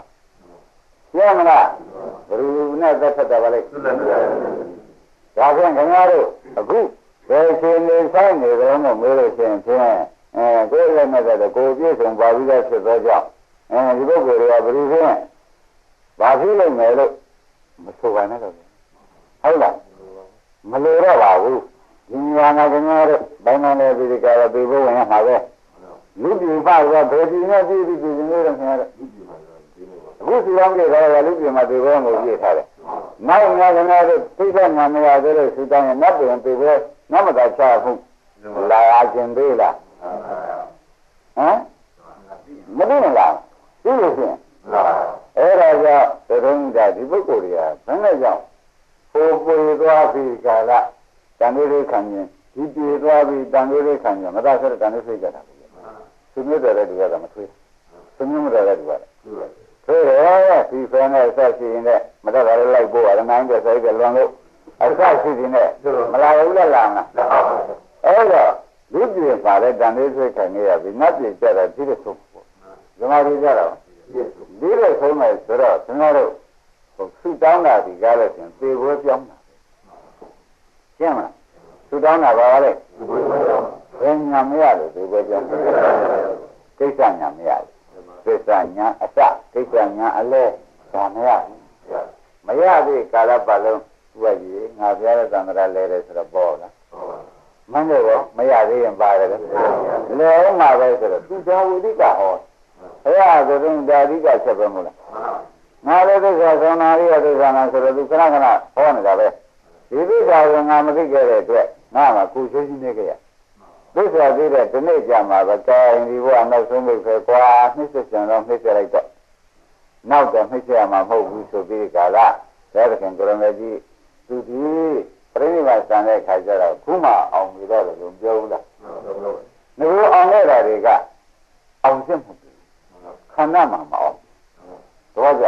ပြိဋိဘာစံပြီးမှခန္ဓာမှာအဲ့တော့ပြိဋိဘာစံကခန္ဓာမှာအောင်ခဲ့တော့ခန္ဓာမှာနဲ့မိစ္ဆုမံကိုခင်ဗျားတို့ပြိဋိဘာမစံခင်ဖြင့်ဒီပြန်အောင်ရင်းစပါးတွေကသူတကူနဲ့အောင်နေထားပါတော့ခန္ဓာမှာနဲ့မိစ္ဆုမံကြတာပြိဋိဘာစံပြီးမှအောင်ရတယ်ဆိုတော့ကိုရမေကြီးတောင်မှသရမရဏလည်းပြောတာပဲဒုက္ခရောက်ပြီးသွားလို့ရဲ့ဆိုတာညင်းတယ်ကိုလိုသေးလားအဲ့ဒါသိကြတော့ခန္ဓာမရှိမှသံသာမှာပဲဆိုတဲ့ဥစ္စာခင်ဗျားတို့ရဲခြင်းနဲ့မှားရခန္ဓာရှိရင်နှိမ့်ဆက်မယ်ရှိမရှိရဘူးလားခန္ဓာမရှိတဲ့အခါကျတော့ခန္ဓာကလည်းမရှိလို့သရရောဇာတိကရောမရဏကရောမရှိတော့ဘာရှိမှာတော့တပည့်တို့လူပဲကျက်ပြောက်တယ်လို့ပဲဒီလိုဖြစ်ရမှာလားလို့ခင်ဗျားတို့မေးချင်တယ်မေးလိုက်ပါပေါ့ဗျာဟုတ်လားမဟုတ်ဘူးကွာဒီဆရာမတ်ပါရဓမ္မတို့ကတ္တညာရောက်တော့ခင်ဗျားတို့ကိုယ်တိုင်ခင်ဗျားတို့မြင်ပါလိမ့်မယ်ဟုတ်လားခန္ဓာမရှိတဲ့နေရာကိုယ်တိုင်မြင်ရတော့ဒီနေရာမှာအသေးလို့ဓမ္မရဏတို့မလိုက်နိုင်တဲ့နေရာပါလားဆိုတော့ခင်ဗျားတို့အားထုတ်ကြည့်ခင်ဗျားတို့ကိုယ်တွေ့သဘောကျဒါချုပ်တဲ့ခါမှာတွေ့ဒါချုပ်အောင်ဖြစ်ကြည့်ဒါချုပ်မှာလည်းမချုပ်ဘဲနေမှာလားချုပ်ရမှာလည်းအလုံးလုံးတဲ့ပုဂ္ဂိုလ်မှာချုပ်ရမှာချုပ်လို့ခြင်းဥစ္စာကဒီနေရာမှာဒုက္ခချုပ်တဲ့နေရာပါလာမယ်ရှင်ဒုက္ခနဲ့ကမလာဘူးလားလာတဲ့ခါကျတော့ရှင်ရှင်များညာနဲ့မတွေ့ဘူးလားသူကဒုက္ခကိုလည်းပိုက်ချနိရောဓရမျက်မှောက်ပြီဆိုတော့ဒီညာလားမဟုတ်ဘူးကတ္တမှဖြစ်ရတော့မယ်ဖြစ်တယ်ဘူးလားအဲ့ဒီကဲဖြစ်တဲ့ခါကျလို့ရှိရင်နိရောဓဆိုတော့ဒုက္ခသာမရှိကြဘူးချမ်းသာတော့ရှိတယ်လို့တစ်ဖြစ်ချက်ဆုံးလို့ချပါတော့ဒုက္ခလည်းချမ်းသာရှိတယ်ချမ်းသာတော့အဖြစ်ပဲဘာကြောင့်လဲဆိုလို့ရှိရင်လောကီမှာပြလို့ရှိရင်ဖြင့်တဲ့ခင်ဗျားတို့အနာဘောက်တာလည်းဒီလိုမောင်းဆေးကြီးစေသမားဝါဒနာကောင်းလို့ကြောက်တာဟောဒီတော့ခ များတို့ဒီအနာရှိသေးလားမေးတော့ဘယ်နဲ့ပြောမရှိဘူးလက်တော့ဘယ်နဲ့နေတော့ဒီတိုင်းကကြောက်တော့ပြောက်နေတာပဲဒီမှာလည်းဒုက္ခနာတွေကဒုက္ခနဲ့သက်ွယ်တယ်ဒီတော့အခုပြောက်ဟမ်ရှိတယ်တဲ့ဒုက္ခနဲ့သက်ွယ်တာကပြောက်ဒုက္ခနဲ့မဆက်ွယ်တာကတော့အဲ့ဒါနိဗ္ဗာန်အဖြစ်တဲ့ဧကံရှိတကယ်ရှိဒုက္ခနဲ့ဆက်ွယ်တာကမရှိတယ်ဒုက္ခနဲ့ဆက်ွယ်တာကဒီဇာမရဏနဲ့ဆက်ွယ်တဲ့ရုံမှမရှိဘူးဇာမရဏနဲ့မဆက်ွယ်တဲ့ရှိတတ်တဲ့တရားကတော့သိချင်ရှိတယ်လို့ဘုရားကသိချာချာဥဒ္ဒံပါဠိတော်မှာဟောနိဗ္ဗာန်ကအတ္တိပိစ္ဆေနိဗ္ဗာန်နိဗ္ဗာန်နိဗ္ဗာန်ကြီးအတ္တိဧကံရှိกว่าဘုရားရှိတယ်လို့ဟောတယ်သဘောကျအဲ့တော့ဘုရားရှိတယ်လို့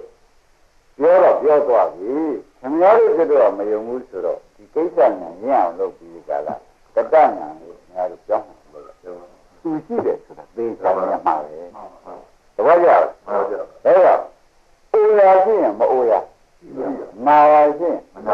သေရာရှိရင်ဒါဖြင့်ရှိတာပေါ့အပူရှိတောင်အေးရှိတယ်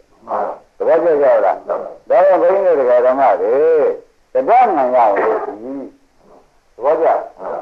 ဘာဖြစ်လို့တတညာကြအောင်လုပ်ကြည့်လို့ဆိုရတော့ကိစ္စညာကိုမနှိမ့်တဲ့ပုဂ္ဂိုလ်ကတတညာရောက်အောင်ကိစ္စညာကိုဓမ္မတို့ခဏခဏနှိမ့်ဆက်ခံရတာဘာဆိုကြအဲ့ဒါကြီးညာနဲ့ကြည့်တဲ့ဒီကိစ္စကိုညာကကြည့်ပြီးတော့ဒီကိစ္စကြီးကိုကြည့်ကျင်တဲ့စိတ်လာအောင်လားမလာတော့ဘူးမင်းတော့မရကျင်တော့မလို့တော့ဘူးဆိုတော့သမုဒ္ဒရာကြီးကြားရဆုံးချုပ်ထုတ်တဲ့အခါကြားလို့ရှိရင်ဒီကိစ္စပြောက်သွားသဘောကျဒါဘာကြောင့်ပြောက်သွားလဲဆိုတော့ငြိမ်းဒုက္ခမင်းနိဥဒဒုက္ခနဲ့ဟောဒီညာက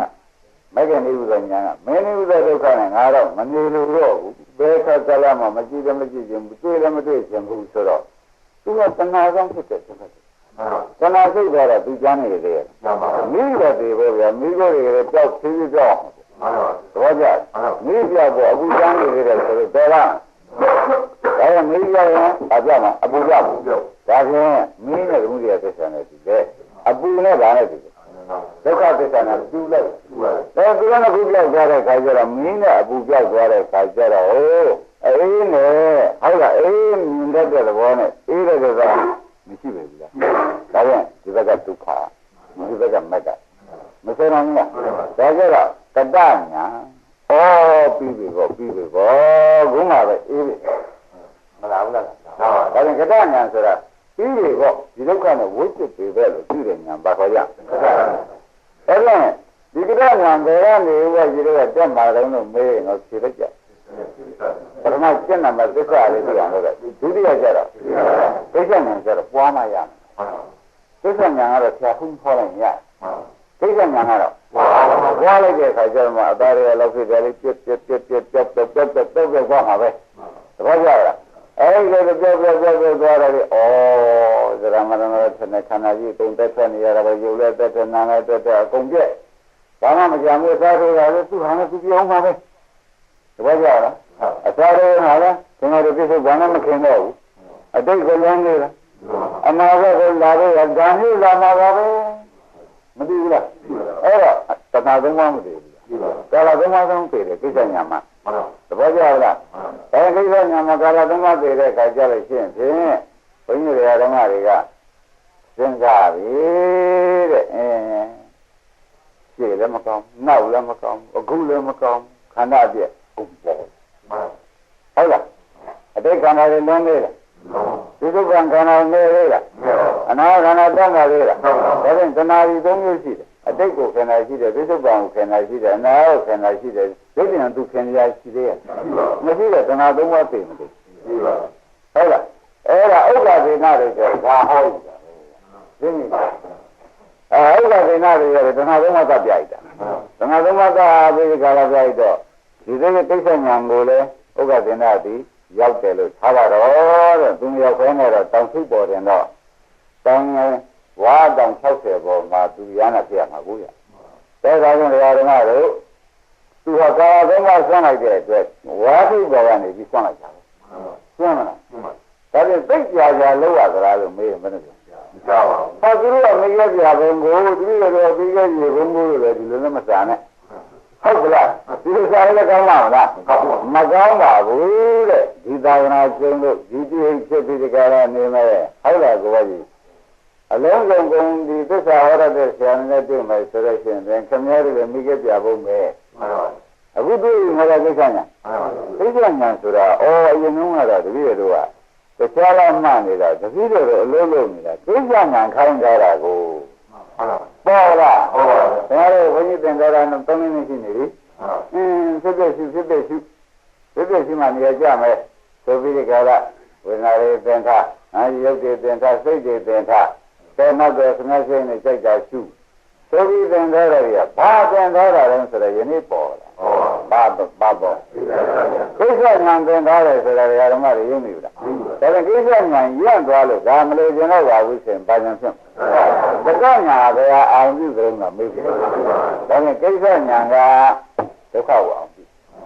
ရှင်းလားတက္ကညာကဒါကြောင့်ကျွန်တော်တို့သိကြ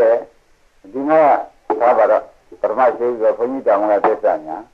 ဟုတ်တယ်ခင်ဗျားတို့တောင်ကကိစ္စညာကိစ္စညာပြီးတဲ့အခါကျတော့ခင်ဗျားတို့မဲ့ရပါလိမ့်ဖိုရပါလိမ့်လို့ဆိုအောင်မှာလားကိစ္စညာတော့ဆောင်းလို့ရှင်ကတ္တညာလို့ပေါ်မယ်ဒါကတ္တညာဆိုတော့အာရဝမဲ့ညာလားပြီးဆုံးပြီလို့ပြောတာလား